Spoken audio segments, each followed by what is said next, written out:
Hello tankers and tankettes. Well, I promised you a Chernu game, and here it is. It's my ace tanker game in the tier 5 Japanese medium tank. I played, in the end, exactly 60 battles in this before I unlocked the Cheeto, and I was talking last night about, well, in the video yesterday, I was talking about actually wanting to unlock it by Monday. Well, as it turned out, I got it unlocked that same night, the Cheeto.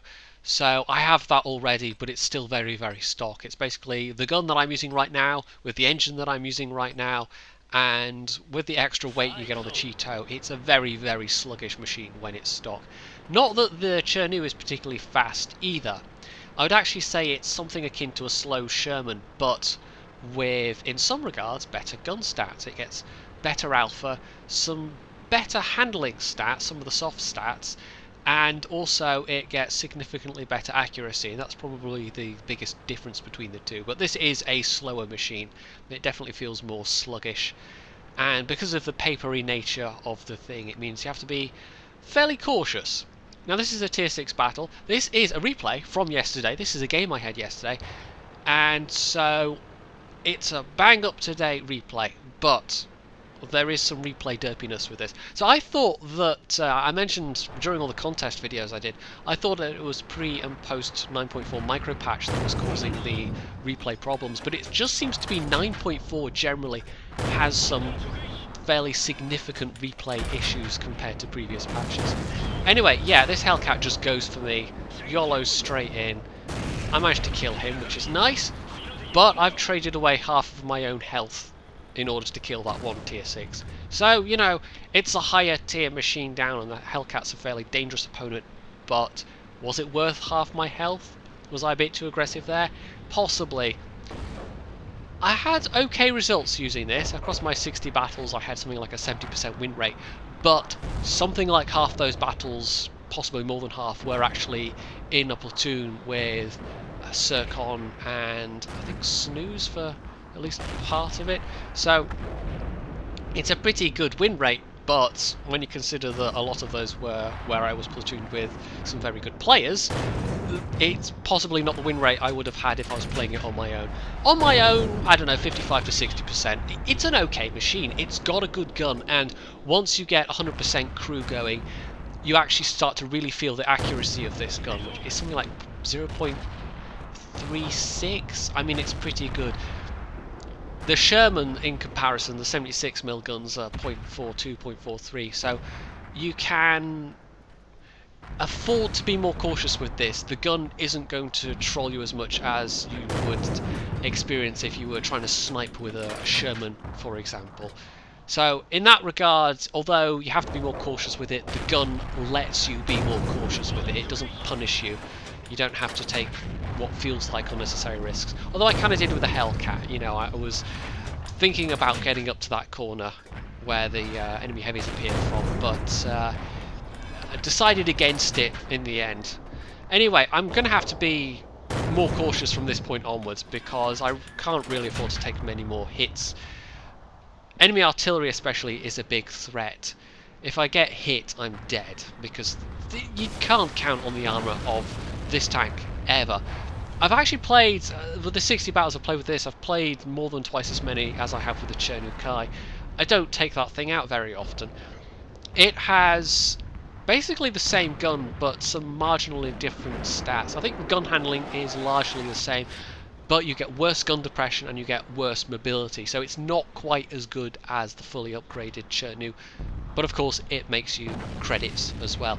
I've actually played it a couple of times in the last few days just to get the crew XP on this thing as well, so get an extra daily onto this crew, and that has helped the grind up to 100%. But of course, having onto the Cheeto, they've gone down to 90% again. But you know, that's not awful. I'd take a 90% crew over a 75% crew any day. So trying to get some hits in on this phj.85, and yep. Now that was really my mistake. I saw that the T-150 had taken a hit from artillery earlier, and I should have known, rather, that artillery would probably still be looking in this area, because that's what you do when you're playing artillery. If you can focus on a particular area without having to move your gun, to swing your gun halfway across the map and then just let the reticle settle for ages and ages and ages after that, you tend to stick around and see if you can pick on targets in the same area. And I should have moved, I should have tried to use a different location. I mean, this was good terrain to use for what I was doing, but not so much when you know there's artillery potentially focusing where you are. So, I'm down to 21 hit points now. I'm going to have to be even more cautious than I was before. People will just have to look at me funny and my tank will explode. So, I'm going to be looking for all of the long-range shots, and that's actually quite a lucky hit into the turret of the M6. And I'm not going to make the same mistake again.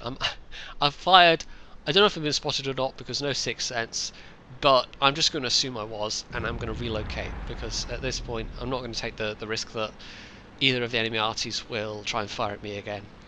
The T-150 is slightly battered. We're fairly even. I mean, we were fairly even most of the way through in this battle, but the two enemy tanks are both quite damaged. Now, if I can get the shot...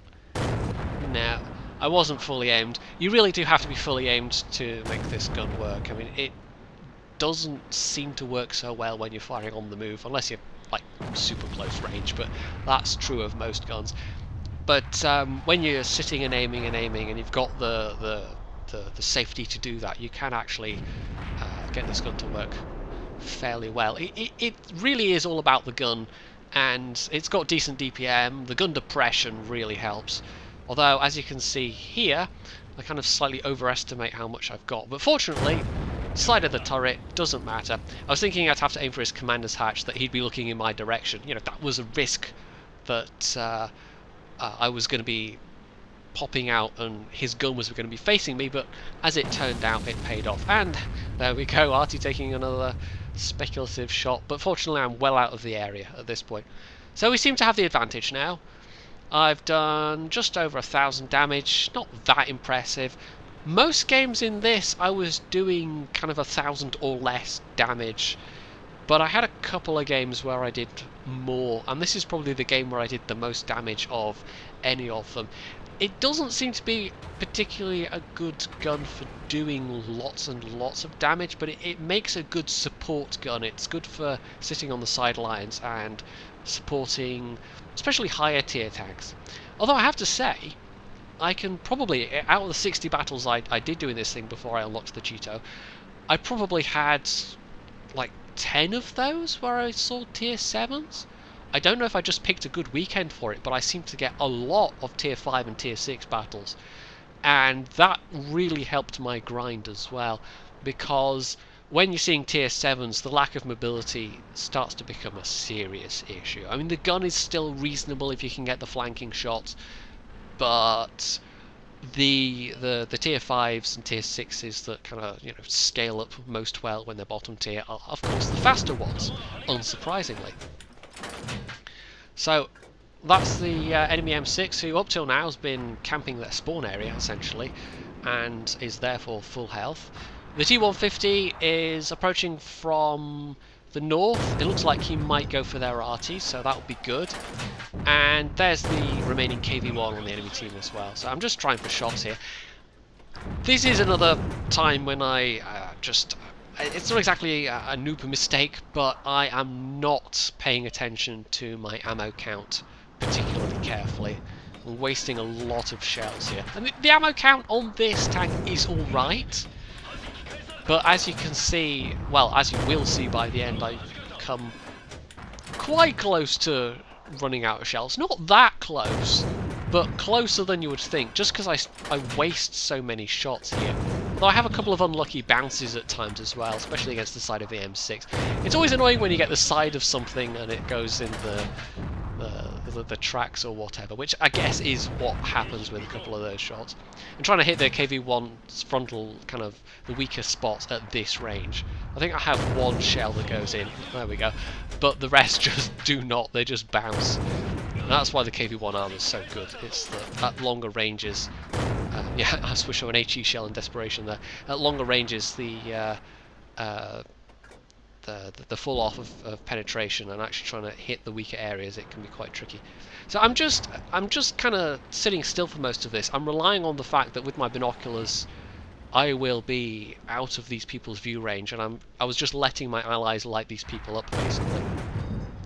We still have both our arties in the game as well, so although everybody's fairly low health at this point, I'm feeling reasonably confident. It's just a matter of not doing anything stupid. That's what I mean. That particular shot there is like the flat side of an M6. It must have gone in the tracks. But anyway, that one does not. And if I can get another one, I might be able to finish him. There we go. So myself, the T-34-85, T-150, all very low health. The T-150, by the way, I don't know if you've noticed on the minimap, but he went for a little drive along that I don't know what to call it, that kind of pool area, that dip in the ground, that depression. I don't know why. There's no artillery down there. He just kind of drove along there for no particular reason. But as it's turned out, it didn't really matter. He hasn't gone for their arty, but that means more hit points for us, or more hit points for me, basically. So I hopefully will be able to get an extra shot in. I've racked up some more damage. You know, that was an extra 500 odd damage out of the KV-1 and the M6, mostly the M6, because most of the shells against the KV-1 did nothing. But like I said, I'm down to 7 AP shells now, so I've wasted a fair few shells. I've wasted the better part of, what, 15 shells, something like that, with all those shots with the building.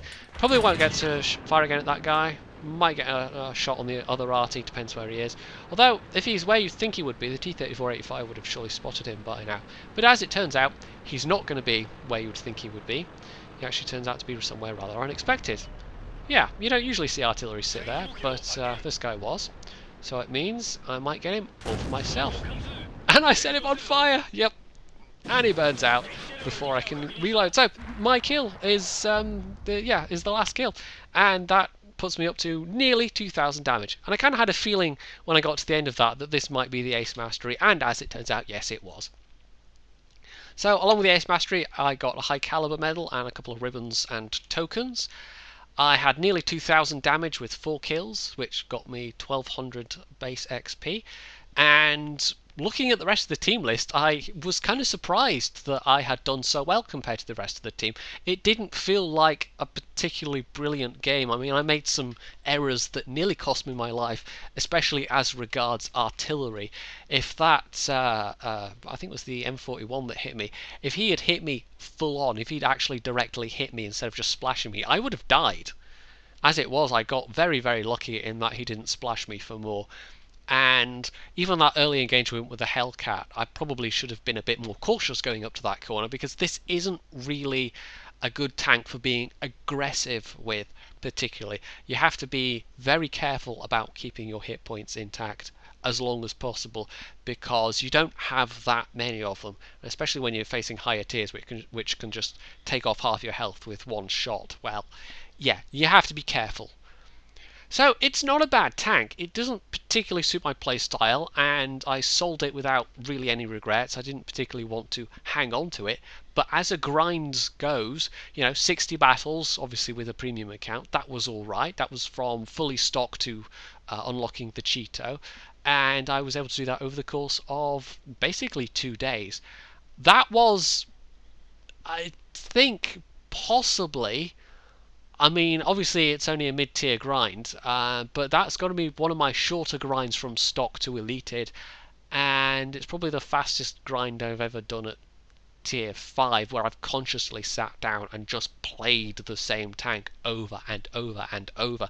I don't usually do that, but because I wanted the Cheeto in time for Monday, well... I don't know, it seemed worth doing, and it really wasn't that painful at all.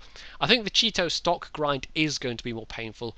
I actually did a couple of games with that last night with myself, Circon, and I think it was Snooze, or possibly Thea, I can't remember. But it is a much more painful stock grind, to be honest. Just the mobility of it and the fact that you've got the same gun. I mean, it's not a terrible stock gun, but it's not brilliant against tier 8s, and you don't have the speed to flank at all. And then, of course, the top gun on the Cheeto, you basically have that with the Chiri. So that's going to be an interesting experience, because in the course of getting that 150k XP I need for the Japanese part of the WZ-111 mission, I am almost certainly going to unlock the Chi-Ri. Well, we'll see. We'll see how that goes. So, if you enjoyed this replay, you can hit the like button, you can leave any comments below, you can subscribe to my channel, and, as always, stay tuned for more.